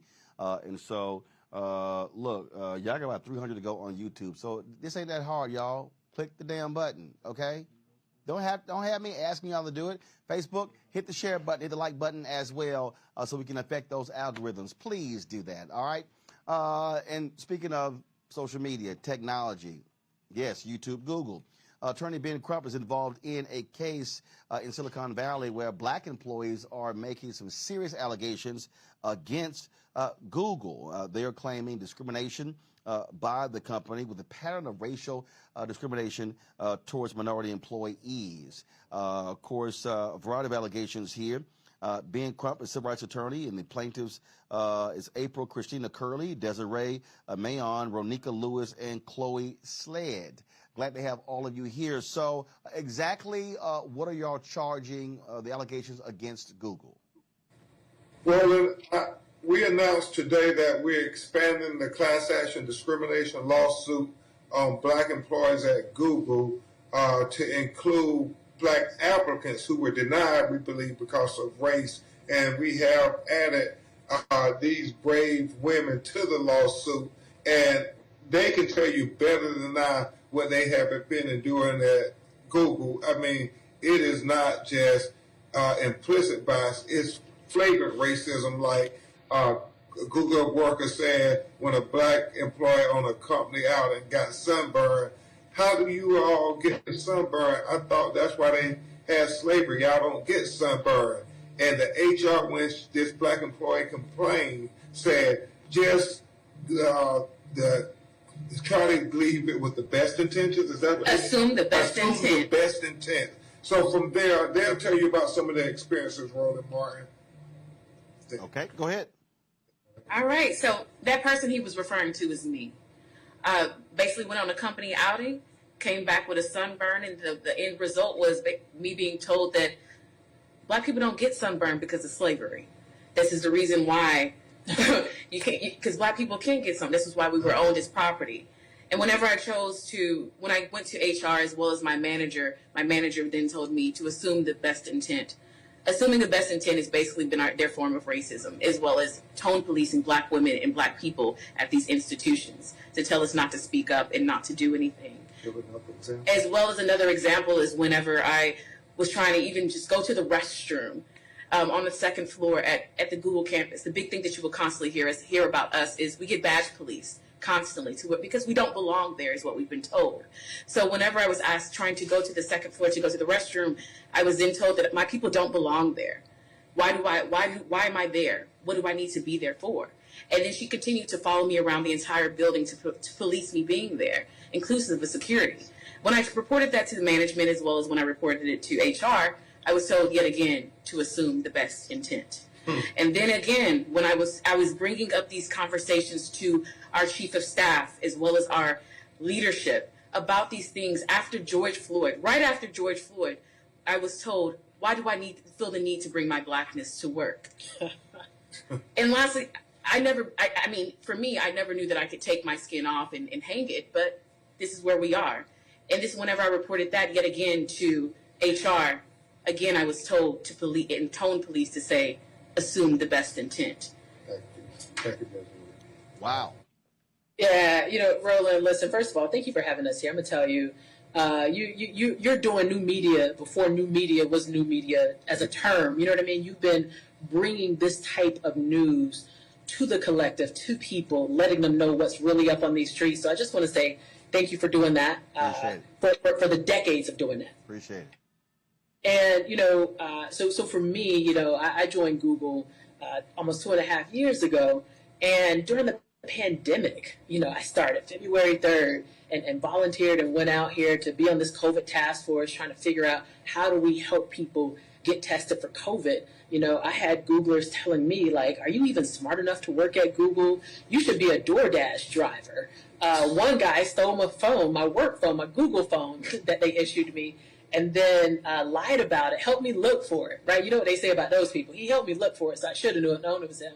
And then the next day he came back while I was still looking for it and said, I had it the whole time, pulled it out of his backpack, and everyone in the room just dropped their head. And then one guy said, listen, don't let him get to you. Every third person here is just like that. And I wish I could tell you that that's the worst of it, but it just keeps getting worse. I mean, we were on a huge customer trip out in D.C. area, shout out to the DMV folks out there. And we were at a country club having dinner, celebrating a great day with a customer. And a white guy turns to me and says, nothing would make him happier than to see me take this bone off of this other guy's plate, not even my plate, and bite into it. Why would that make you happy? And again, no one said anything. Everyone at the table, I mean, it got quiet, right? And they just dropped their heads, and it's like, this is pervasive. But again, I wish these were the worst things. I mean, we know what the ills of racism are. You know, we know that this is trauma that's carried deep in our genes and all of these different things. But, you know, I've had times where my dad died, and after my father died, I come back to work and was working diligently and you know, told my manager, hey, I want to take some time to spend with my mom for her birthday, just this weekend or just the day or whatever, Monday, Tuesday, whatever her birthday was.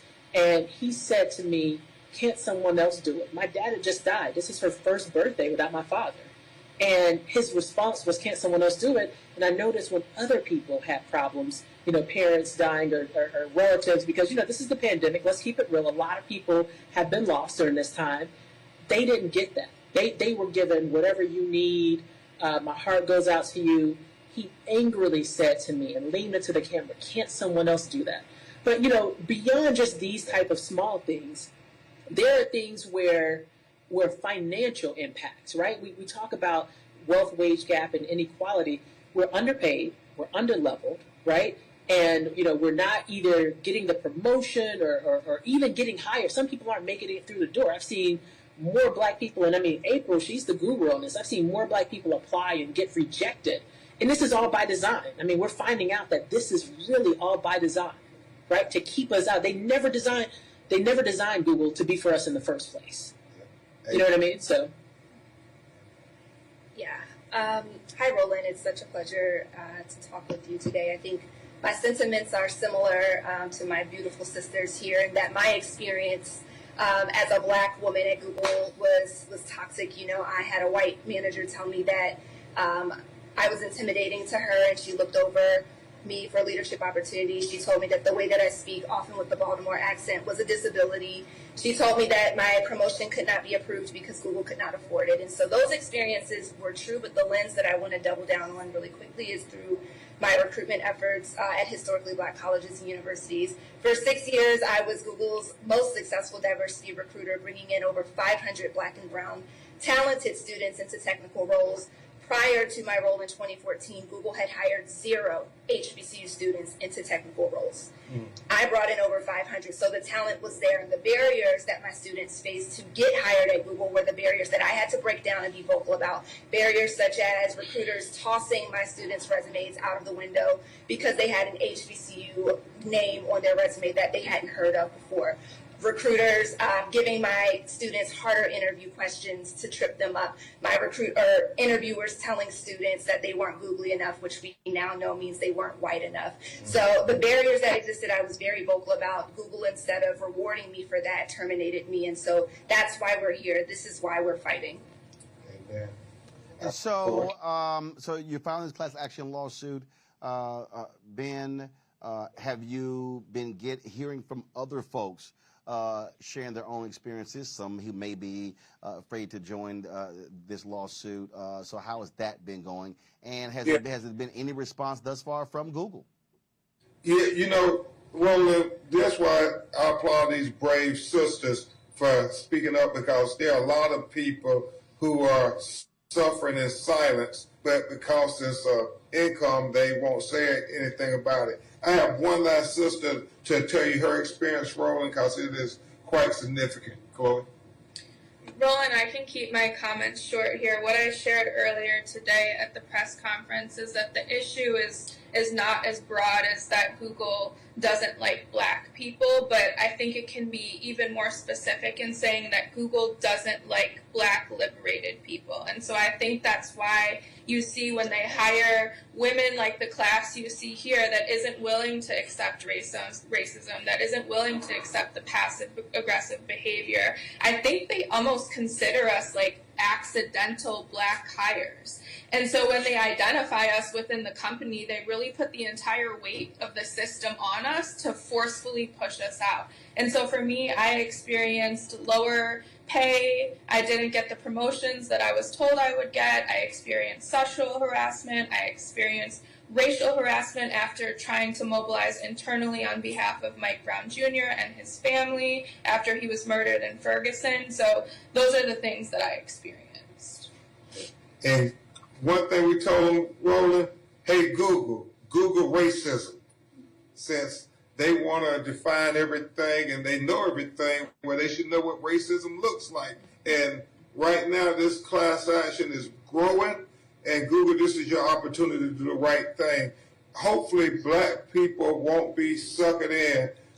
They have tried as best they can to throw pennies on the table and to say, just be quiet.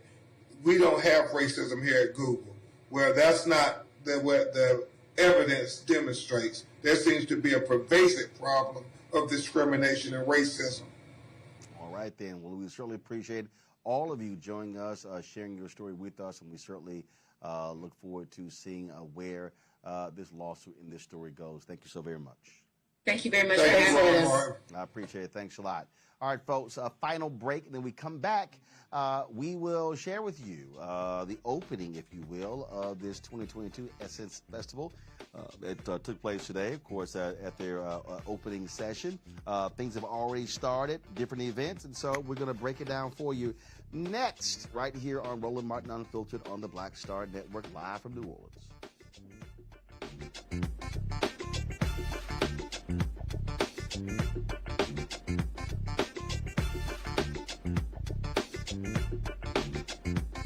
Of course, I looked up to Spike Lee. Of course, who didn't? I mean, he's a genius. But then also, I was this kid from Brooklyn, right? That felt like, give me my damn respect. I made this, this creative art, right, that people are responding to. And it would have been great if we had the opportunity to sit one-on-one. Hold on a second. Okay. Spike! What's up, baby? So I'm in LA right now. I got a one-on-one series with my network, Black Star Network. And I'm interviewing Maddie Rich. I appreciate that, bro. That's a big moment, man. That was like, man, that was good. Got me all choked up. That's good. Well, I'm all about connecting. Appreciate that, bro.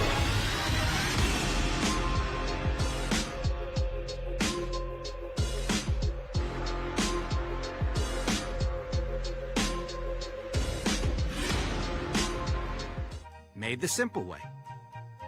With real lemon juice, 75% less sugar, and say yes to simple.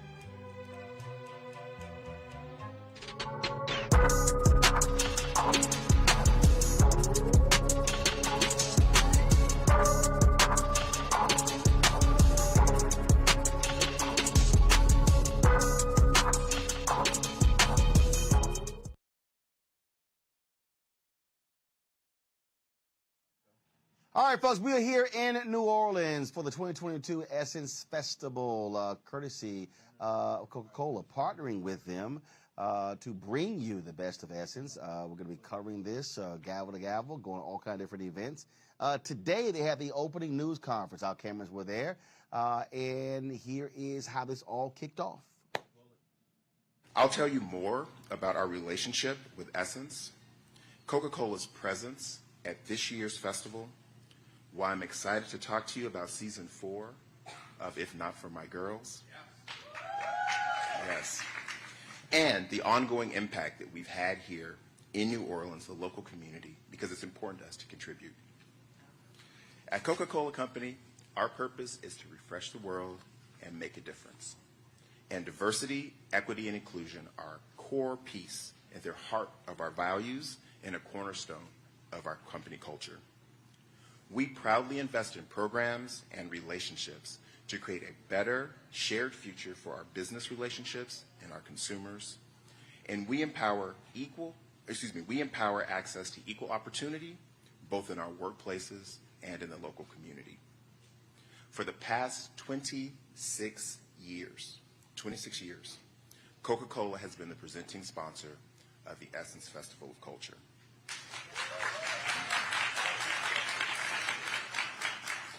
Together with Essence, we've demonstrated the power of building a strong, inclusive community. And today, I'm pleased to announce that Coca-Cola recently renewed our relationship with Essence.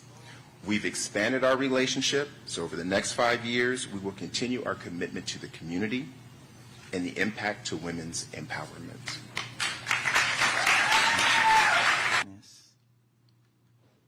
And the Dennis family, Mary Dennis, Uncle Raja, Uncle Emmett, and all the others that are here, entrusted me with a sacred cultural treasure. That it was important for the family to ensure was back in Black hands so it could serve Black bodies, minds, and spirits. And the honor of being entrusted with that is great. But what's more important is what Rich Lou Dennis and the Dennis family did for us. They don't like the recognition. They don't like being called out because they operate with servants' hearts. But what we're not going to do is let this moment continue without doing our part to thank them with what we communally accept as applause for the Dennis family.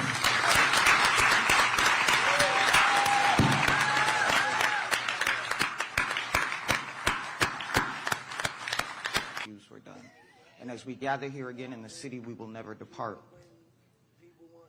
We have the opportunity for the first time to have our festival be live and virtual, so that our global diasporic community can be with us even if they ain't with us. And we can be with them even if we're not with them. And what that unlocks is the power that Black joy needs to fuel so we can return Blackness to greatness in the way we should have always had it. I'm so excited. The city of New Orleans is so excited to host the Essence Festival of Culture once again in our city after a 2-year hiatus. We're prepared and we're more ready than ever before. We know that the investments in our economy are real. We know that over 90% of our hotels and motels are, the occupancy mirrors that of 2019. But we also understand that that's only a snapshot. That doesn't capture folks who will be in short-term rentals or coming and staying with family and friends or in dorm rooms and the like. The investment and the impact on our economy is truly appreciated, and it truly does meet us where our needs are in our community. But make no mistake about it, as the first woman mayor of the city of New Orleans in its 300 years, and a Black woman at that, like one of our local influencers will say, you got to know that it's the Black joy for me. You got to know that. Because that Black joy,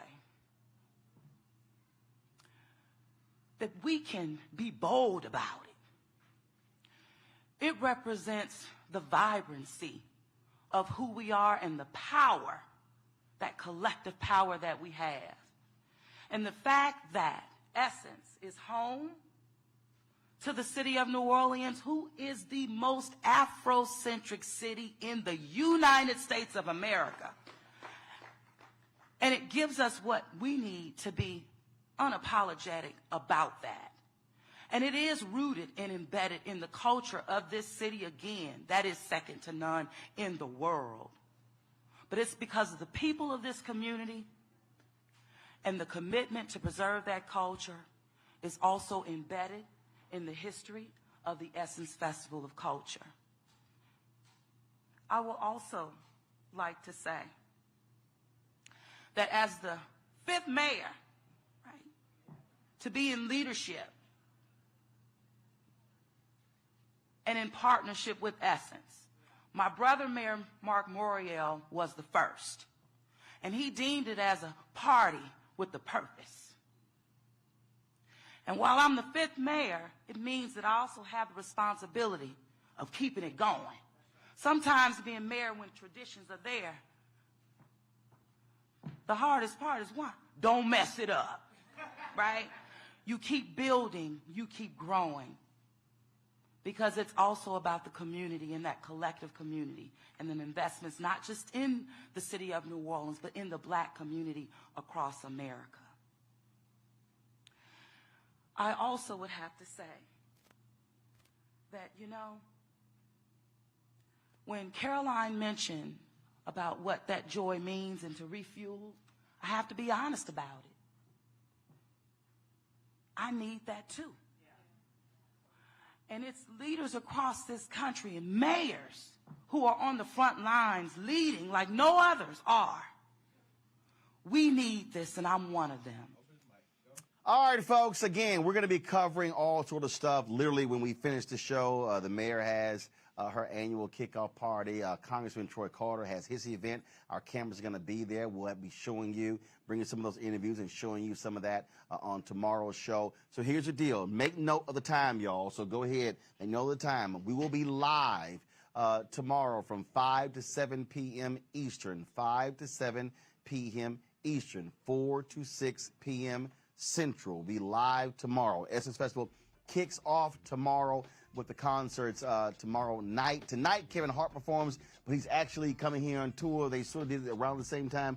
That's really not a part of the Essence Festival, but it is happening, of course, in the same places. So, again, we're going to have a live show, an Essence Festival show brought to you by Coca-Cola tomorrow, 4 to 6 Central, 5 to 7 Eastern. And so we'll be showing you all things that happen on Friday. Bringing you interviews and things along those lines. Really looking forward to that, and so we certainly want y'all to be involved. YouTube, y'all, come on, 962 likes. We should get 1,000. Come on, y'all, 38. Hurry the hell up. Hit the damn like button. So we're going to be all over this place. Crews all over. Melanie Campbell's group, the Black Women's Roundtable, they have an event tomorrow. Our cameras will be there recording that. We'll be restreaming that event later, but we're going to be, again, there recording that event. And so we're going to have live interviews during the show. We're going to have giving you a sense of, again, what's happening all around in New Orleans for Essence Fest. And so if y'all looking for the best coverage, you can't be here in New Orleans, this is a place that you want to come, the Black Star Network. Again, you can access this on our app, the Black Star Network app. Download it, all platforms, Apple phone, Android phone, Apple TV, Android TV, Roku, Amazon Fire TV, Xbox One, Samsung Smart TV. And so please download the app. You can actually see it. Of course, you got our YouTube channel. We'll be live streaming on Twitch, on Instagram, on Facebook, on Twitter, all the platforms. We'll be all over the place. And so you won't miss anything. And so we got some great things in store for you. I cannot wait to show you the stuff that we have. And so y'all been looking at our, I'm going to see, y'all know, I'm going to go ahead. I got to show y'all. So y'all have been, looking at what we've been doing, looking at our, so this is our high shot. So basically what we've done is we basically commandeered one of the rooms here at one of the hotels. And so you see all of what we're doing. So you should have my shot right here, right, Henry? You see it? Do you see it? Yeah, there you go. All right, y'all. So you see this angle right here. And so just want to be able to show y'all how we're all set up here. You got it? Okay, hold on. Let's see here. It's the problem with the cable. Here we go. I see it. Hold on. I gotta get us a new cable, y'all. The cable's messing up. Okay, let's see if I can get it. I'm trying to show y'all the whole setup. All right, it's not working. So it's the cable here. So let me go ahead and go to Amazon. Corey, move. Right? Okay, go to it now.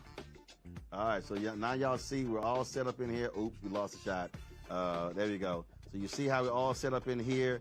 Yeah, we packed like sardines in this joint.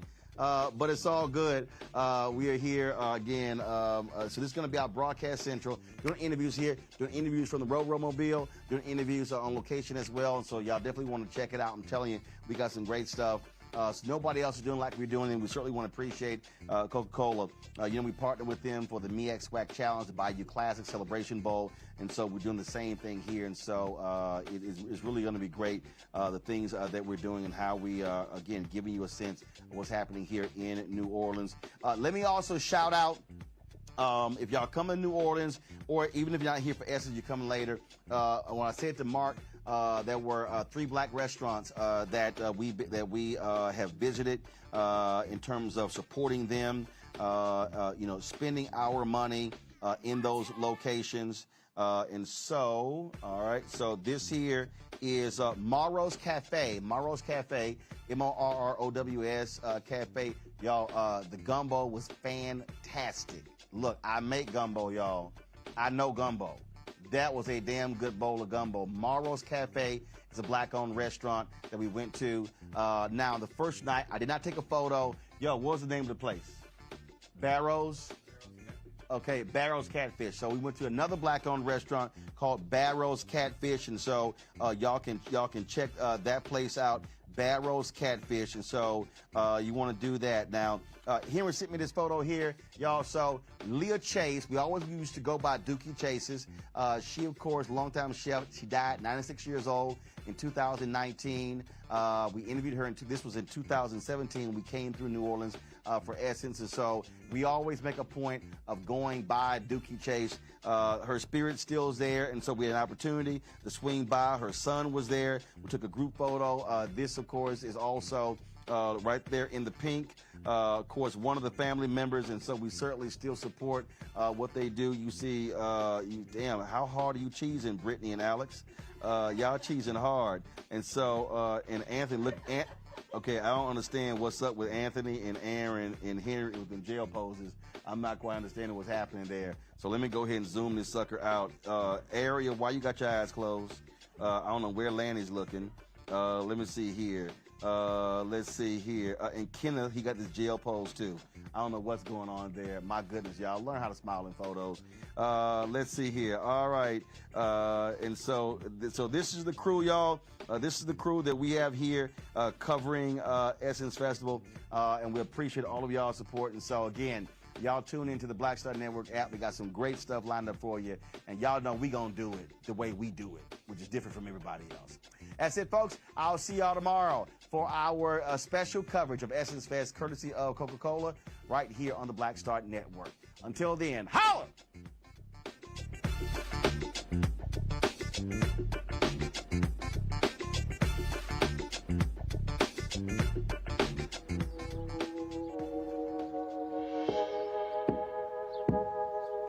Hold fast to dreams. For if dreams die, life is a broken-winged bird that cannot fly. Hold fast to dreams. For when dreams go, life is a barren field, frozen with snow.